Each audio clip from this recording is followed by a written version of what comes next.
Hello ladies and gentlemen, welcome to Altcoin Buzz Trading. I'm Randy. Today we're going to talk about Bitcoin, Thorchain, also known as RUNE, Hedera Hashgraph, Hbar, and also Quant. All right, let's get right to it. So BTC, as we discussed yesterday, is still in that bear flag pattern. This lower RSI here kind of doing a good job of keeping us propped up for the moment, but we'll see how long that lasts for. One of the last times actually that we had a really low RSI level where we broke down further was actually over in this area, and I'll zoom in on that so you can see what could be a potential future for us. So Bitcoin RSI bottomed out down here, and we chopped around here for several weeks, probably like a month or so.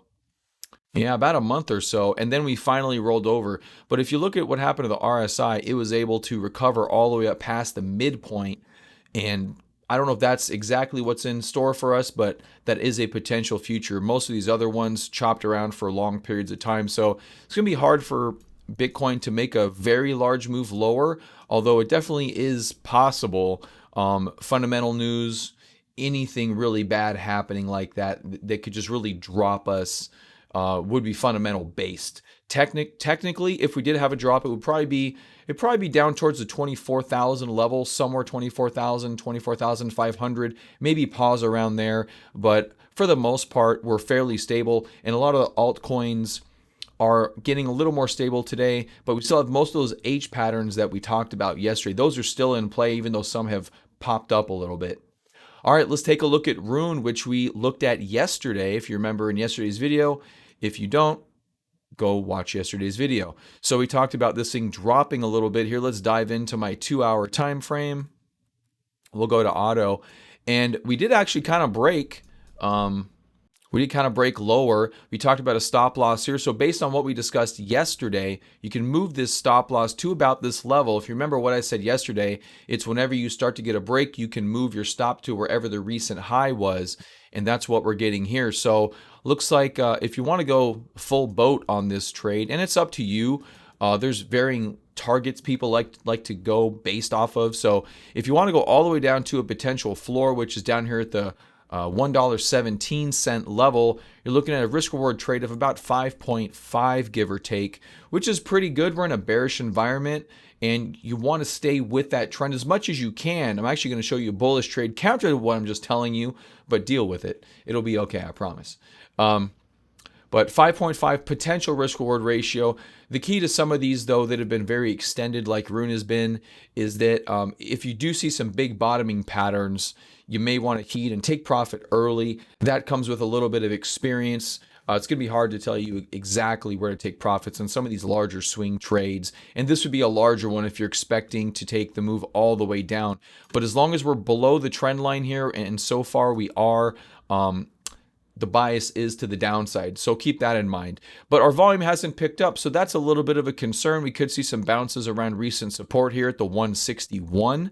So if you see bounces around there, if you already entered up here, you're okay. If you're looking to enter down here, that's going to be a little bit more dangerous as your risk greatly increases and your reward makes it only a 2-to-1 risk reward trade. So that's going to be a little difficult to contend with. If you get a bounce up into this, entry point, then you can try to enter, but you generally want bounces to be on lower volume, and we're already low volume. So are we going to get more low volume off of lower volume? That's going to be kind of difficult. Okay, so there's RUNE. Next up, let's talk about Hbar, Hedera Hashgraph. This is, and Quantum, both of these actually have bullish patterns. I'm going to highlight them for you just to show you maybe they'll work, maybe they won't. Not every bullish trade works, not every bearish trade works, but this has a cup and handle pattern on it. Can you see it? If you're newer to trading, you may not be able to. If you've been around a while, you may be able to see it. Now, this is a cup and handle on a 2-hour time frame. If I go to the daily, it's not really going to knock your socks off, especially if you've been around for a while. So a much better pattern down here, but this is the one I'm referring to, and it's a little less pronounced here on the daily time frame. The best patterns are on the daily time frame. When we go back into the 2-hour time frame and the lower time frames, those are not the best trades to take. But that's kind of what we have right now, is the lower time frame trades. So what is the trade here? Well, first of all, I do want to lay out what a cup and handle is. You need a prior uptrend to start a cup and handle. Then you start out with a cup, a U-shaped form, then you move into a diagonal, or sometimes even a horizontal.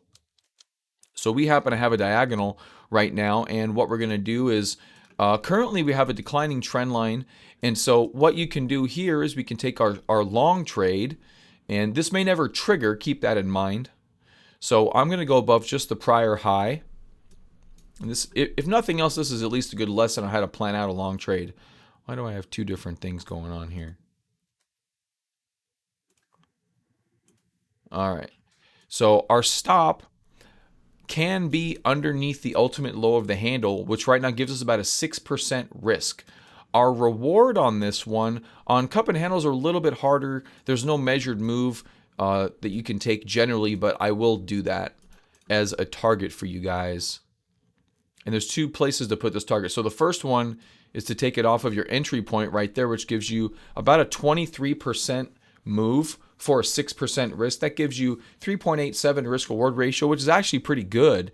But a traditional entry point for a cup and handle would be right at the high where the handle begins. And this is, didn't want to do that. Moved my line. Let's move this up. And so this is where your traditional entry would be. And you can see it's going to cut your risk reward down dramatically to a 1.2 with the reward of 15 and a risk of 12.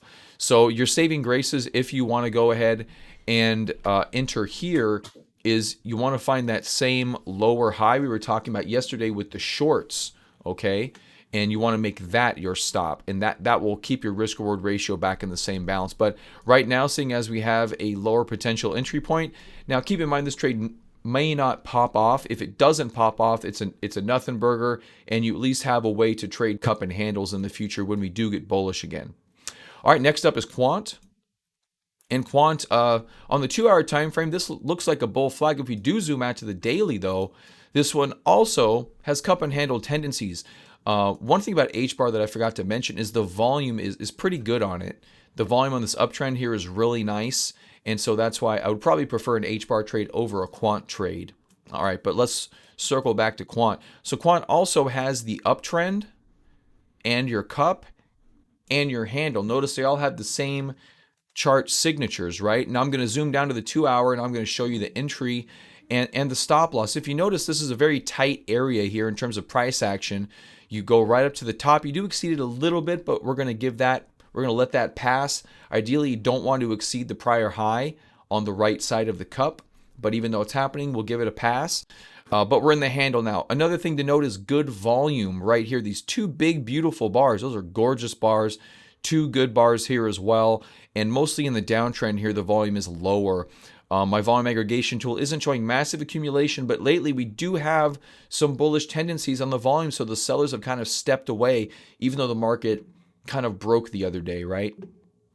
So let's step down to the 2-hour time frame, and let's see what's going on here. So I'm going to ignore the left side of the cup, just considering it's hard to see because it's further away, and we're going to focus right now on the right side of this cup.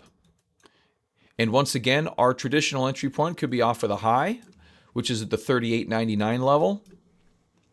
And let's just call it 39 for good measure. 3,900 level there, but we also have the same diagonal, which is already broken a little bit. And now volume didn't step in, so I'm not really considering that a big entry. This could just be another high. So we'll actually extend this trend line out. And I'm going to have to zoom out pretty hard to get a potential measured move out of this. This thing will go from the bottom. We'll take the full right side of the cup for a measured move. Now I do want to also say again, this has been a bearish environment recently. Oh, come on, grab the line. There we go. Okay, so that's going to be our target. We're going to take that measured move. We're going to make that our target. And we may not have our actual stop yet. Okay, seeing as how we're maybe making a reversal here. Now, working on the right side of the chart, the most recent time frame is the hardest thing to do in trading. So we're doing this here with you. So our stop here is about 3%, which is pretty darn good, even if you took the trade now or up there. And our reward, if we do go full measured move, is a 4.46 risk to reward ratio, 14% risk. 14% risk for about a 3% reward. Wait a minute, let's reverse that. 3% risk. don't take that trade. 14% reward for about a 3% risk. So almost a 4.5 risk reward. That's pretty good. But again, stressing we're in a bearish environment. You do see some bullish patterns in bearish environments, but these are good. These are good examples, if nothing else. Now they could pop off and they could work. The chart pattern is there. So let's say that we end up moving lower here. We come back, we double bottom basically, and we try to come up. If you want to be really aggressive and take a trade down here like this with a really tight stop loss, I call that hero ball. You know what I mean? Like if you buy it right there, you got a 0.6 risk for maybe a 28% reward. If you take this trade, if you take a trade like this and you get stopped out, you have to leave the trade. You will get stopped out and you'll be happy you did at such a very tight stop loss. Some people buy down here and they're like, oh, I have such a tight stop, I can let it go. If you let it go, don't let it go too far. Know when you're going to exit these trades, because exiting your trade at a good point is the key to trading. And this is your TA tip of the day. Exiting your trade at the appropriate time is the key to good trading. It's not about when you enter, it's about when you exit. And a good exit is a stop loss. That's why we have a stop loss and we have a target, is because you have to take profits at some point and you have to take a loss at some point. No one's going to be 100% accurate with their trades. So you have to know when to exit appropriately. All right, ladies and gentlemen, so there you go. There's a couple of different ways to trade a couple of different coins. And I hope you enjoyed it, and I'll see you tomorrow on Altcoin Buzz Trading.